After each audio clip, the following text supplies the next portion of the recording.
নমস্কার, আমি প্রতিটি রান্নাঘরে সবাইকে স্বাগত। আজ বানাবো নারকেল মোচা।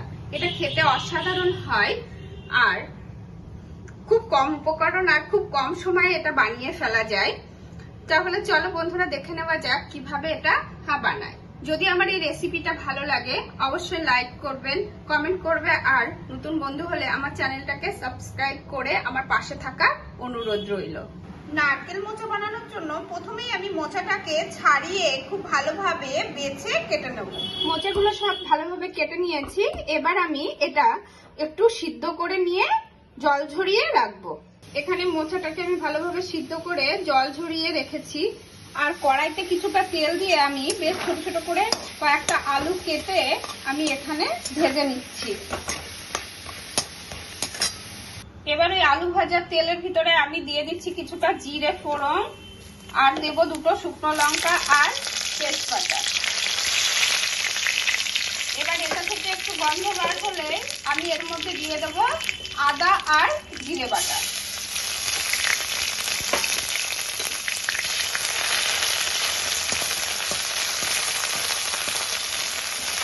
এবার এটা একটু নেড়ে আমি এর মধ্যে দিয়ে দেব একটু নারকেল পোড়া, একটু গ্রেট করে নিয়েছি সেই নারকেল, গ্রেট করা নারকেল। এখানে বেশ খানিকটা নারকেল আমি দিয়েছি, যেহেতু নারকেল মোচা তাই নারকেলের পরিমাণটা একটু বেশি লাগবে। এবার একটু নেড়ে আমি এর মধ্যে দিয়ে দেবো মোচা, সিদ্ধ করে রাখা মোচা।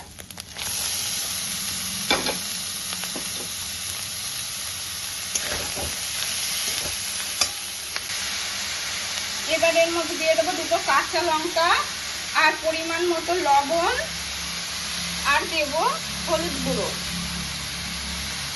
দিয়ে খুব ভালোভাবে এটা মিশিয়ে নেবো। এবার লবণ আর হলুদটা ভালোভাবে মেশানো হয়ে গেছে। এবার এর মধ্যে দিয়ে দেবো ভেজে রাখা আলু। আর এখানে আমি 1 বাটি দুধ নিয়ে নিয়েছি আর তার সঙ্গে 1 টিস্পুন ময়দা আমি গুলে নিয়েছি, সেটা এর মধ্যে দিয়ে দেবো। এই ময়দা দিয়ে দুধ দিলে তাহলে দুধটা ফেটে যাবে না। এই দুধটা আমি পুরোটা এবার এর মধ্যে দিয়ে দেবো।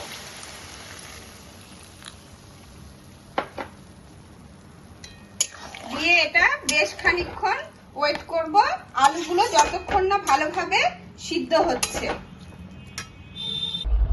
আমার মোচা আর আলুটা সিদ্ধ হয়ে গেছে। এবার এর মধ্যে দিয়ে দেবো পরিমাণ মতো চিনি। যেহেতু নিরামিষ রান্না তাই একটু চিনি, মিষ্টি মিষ্টি না হলে ভালো লাগবে না। আর দিয়ে দেবো একটু ঘি আর দেব গরম মশলা দিয়ে এবার আমি নেড়ে এটা মিশিয়ে জলটা একটু শুকিয়ে নেব।